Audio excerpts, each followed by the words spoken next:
Hi guys, এই আমরা গঙ্গাসাগরে চলে এসেছি ইউথ হোস্টেলে।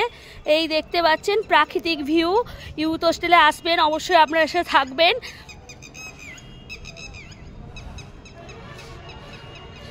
এখানে একটা সুন্দর ফুল বাগান আছে, তারপরে এখানে দোলনা আছে, আপনারা দোলনাও চড়তে পারবেন। এই প্রাকৃতিক মনোরম পরিবেশ ইউথ হোস্টেল যে যুব আবাস বলে সাজিয়ে তুলেছে। আপনারা অবশ্যই আসবেন আমাদের ইউথ হোস্টেলে, আপনারা থাকবেন। এই দেখুন,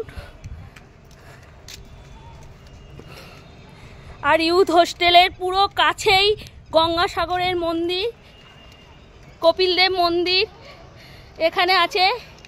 এখানে আমাদের পরিদর্শন করে দেখাচ্ছে আমাদের ইউথের স্টাফ অনিমেষ। একটু মুখটা থাকাও।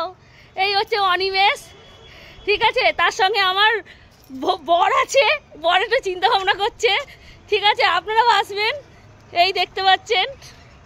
আর এখানে আমার মা আছে, কিছু চিন্তা করছে, বলতে পারছে না। এই দেখুন আমাদের মমতা ব্যানার্জি কি সুন্দর আমাদের প্রাকৃতিক পরিবেশ গঙ্গাসাগরকে ঢেলে সাজিয়েছে, আপনারা দেখতেই পাচ্ছেন। এগুলো উপভোগ করার জন্য অবশ্যই আপনাদের গঙ্গাসাগরে আসতে হবে। টাটা।